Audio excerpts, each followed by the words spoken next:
नमस्कार दोस्तों, जिउतिया का व्रत करें तो जिउतिया की कथा अवश्य सुने या पढ़े। कथा में ही व्रत की पूरी विधान है कि कैसे व्रत नहीं टूटनी चाहिए। जिस दिन व्रत किया जाता है उसी दिन कथा सुना जाता है। कथा सुनने से पहले हाथ में फूल और केरावड़ ले लें। एक बार नैमिषारण्य के निवासी ऋषियों ने संसार के कल्याणार्थ सूत जी से पूछा, हे सूत, कराल काली काल में लोगों के बालक किस तरह दीर्घायु होंगे। सूत जी बोले, जब द्वापर का अंत और कलयुग का आरंभ था उसी समय बहुत सी शोकाकुल स्त्रियों ने आपस में सलाह की कि क्या इस कली में माता के जीवित रहते पुत्र मर जाएंगे।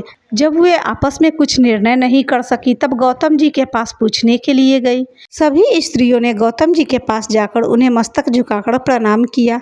तदंतर स्त्रियों ने पूछा, हे प्रभु, इस कलयुग में लोगों के पुत्र किस तरह जीवित रहेंगे।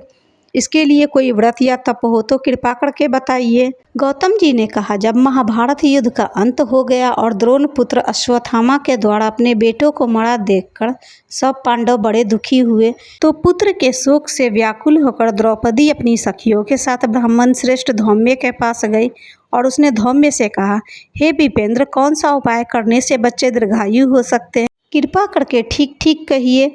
धौम्य बोले, सतयुग में सत्य वचन बोलने वाला, सत्याचरण करने वाला समदर्शी जिमुतवाहन नामक एक राजा था।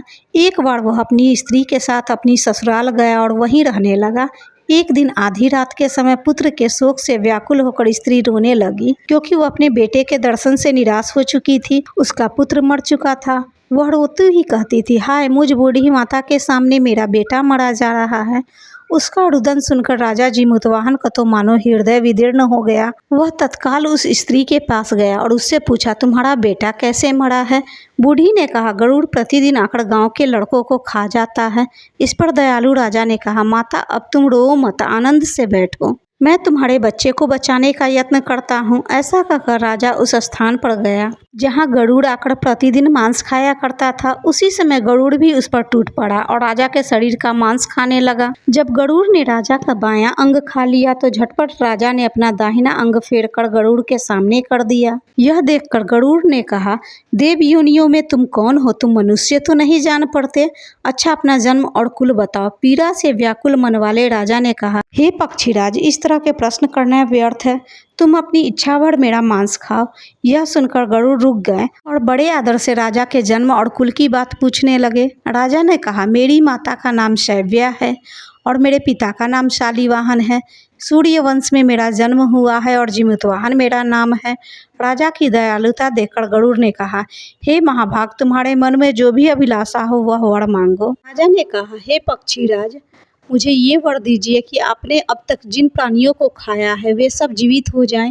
अब से आप यहाँ बालकों को न खाएं और कोई ऐसा उपाय करें कि जहाँ जो उत्पन्न हो वे लोग बहुत दिनों तक जीवित रहें। गरुड़ राजा को वरदान देकर स्वयं अमृत के लिए नागलोक चले। वहाँ से अमृत लाकर उन्होंने उन मरे मनुष्यों की हड्डियों पर बरसाया। ऐसा करने से वे सभी लोग जीवित हो गए जिनको कि पहले गरुड़ ने खाया था। राजा के त्याग और गरुड़ की कृपा से वहाँ वालों का बहुत कष्ट दूर हो गया। उस समय राजा के शरीर की शोभा दूनी हो गई थी। राजा की दयालुता देखकर गरुड़ ने फिर कहा, मैं संसार के कल्याणार्थ एक और वरदान दूंगा। आज आश्विन कृष्ण सप्तमी से रहित शुभ अष्टमी तिथि है। आज ही तुमने यहाँ की प्रजा को जीवन दान दिया है। हे वत्स, अब से यह दिन ब्रह्म भाव हो गया है, जो मूर्ति भेद में विभिन्न नामों से विख्यात है।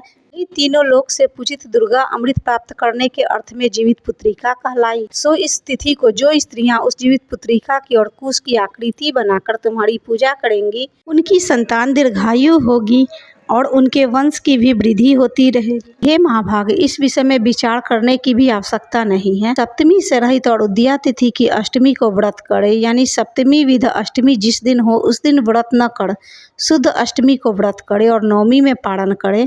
यदि इस पर ध्यान न दिया गया तो फल नष्ट हो ही जाएगा और सौभाग्य भी अवश्य नष्ट हो जाएगा। जिमुतवाहन को इस तरह का वरदान देकर गरुड़ वैकुंठ धाम को चले गए और राजा भी अपनी पत्नी के साथ अपने नगर को वापस चले गए। धौम्य द्रौपदी से कहते, हे देवी, मैंने यह अतिशय दुर्लभ व्रत तुमको बताया है। इस व्रत को करने से बच्चे दीर्घायु होते हैं। हे देवी, तुम भी पूर्वोक्त विधि से यह व्रत और दुर्गा जी का पूजन करो तो तुम्हें अभिलाषित फल प्राप्त होगा। मुनिराज धौम्य की बात सुनकर द्रौपदी के हृदय में एक प्रकार का कौतूहल उत्पन्न हुआ और पूर्ववासिनी स्त्रियों को बुलाकर उनके साथ यह उत्तम व्रत किया। गौतम ने कहा, यह व्रत और उसके प्रभाव को किसी एक चिल्ली ने सुन लिया और अपनी सखी सियारिन को बताया। इसके बाद पीपल वृक्ष की शाखा पर बैठकर उस चिल्ली ने और उस वृक्ष के खोते में बैठकर सियारिन ने भी व्रत किया। फिर वही चिल्ली किसी उत्तम ब्राह्मण के मुख से यह कथा सुनाई और पीपल वृक्ष के खोते में बैठी हुई अपनी सखी सियारिन को सुनाया। सियारिन ने आधी कथा सुनी कि उसे भूख लग गई और वह उसी समय शव से भरे हुए श्मशान में पहुंची। वहां उसने इच्छा भर मांस का भोजन किया और चिल्ली बिना कुछ खाए पिए रह गई और सवेरा हो गया। सवेरे वह गौशाले में गई और वहां गौ का दूध पिया। इस तरह नवमी को उसने पारण किया। कुछ दिनों बाद वे दोनों मर गई और अयोध्या में किसी धनी व्यापारी के घर जन्मी। संजोग से उन दोनों का जन्म एक ही घर में हुआ, जिसमें सियारिन ज्येष्ठ हुई और चिल्ली छोटी। ये दोनों सभी शुभ लक्षणों से युक्त थी, इसलिए बड़ी लड़की काशीराज के और छोटी उसके मंत्री के साथ विधि पूर्वक ब्याही गई। पूर्व जन्म के कर्म फल से वह मृगनयनी रानी हुई। जिस किसी भी संतान को उत्पन्न करती वह मर जाती थी और पूर्व जन्म की बातों को स्मरण करने वाली मंत्री की पत्नी ने अष्टवसुओं के सदृश तेजस्वी 8 बेटे उत्पन्न किए और सभी जीवित रह गए। अपनी बहन के पुत्रों को देखकर ईर्ष्यावश राजपत्नी ने अपने स्वामी से कहा, यदि तुम मुझे जीवित रखना चाहते तो इन मंत्री के भी पुत्रों को उसी जगह भेज दो जहां मेरे बेटे गए हैं, अर्थात इन्हें मार डालो। यह सुनकर राजा ने उस मंत्री के पुत्रों को मारने के लिए कई प्रकार के उद्योग किए, पर मंत्री पत्नी ने जीवित पितृका के पुण्य बल से बचा लिया। एक दिन राजा ने अपने आदमियों से उन पुत्रों का सिर कटवाकर पिटारी में रखवाया और वह पिटारी उनकी माता के पास भेज दिया, किंतु वे 8 सिर बेशकीमती जवाहरात हो गए और भले चंगे वे 8 लड़के अपनी माता के पास वापस चले गए। उनको जीवित देखकर राजपत्नी को बड़ा विस्मय हुआ। अंत में वह मंत्री की पत्नी के पास आई और उससे पूछा, बहन तुमने कौन सा ऐसा पुण्य किया है जिससे बार बार मारे जाने पर भी तुम्हारे बेटे नहीं मरते?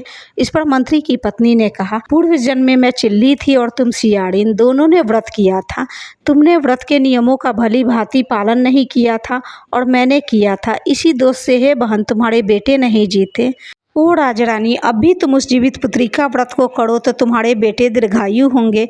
मैं तुमसे सच सच कह रही हूँ। उसके कथनानुसार रानी ने व्रत किया, तभी से उसके कई बेटे सुंदर और दीर्घायु होकर बड़े बड़े राजा हुए। सूत जी कहते हैं, सब प्रकार का आनंद देने वाला मैंने यह दिव्य व्रत बतलाया।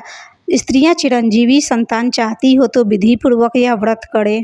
इस तरह से जिउतिया व्रत कथा समाप्त होती है। इसलिए जिउतिया के व्रत में जिमुतवाहन भगवान की मूर्ति को गरुड़ के ऊपर रखा जाता है। चिल्ली सियाड़न की भी मूर्ति बनाई जाती है और उनकी पूजा की जाती है।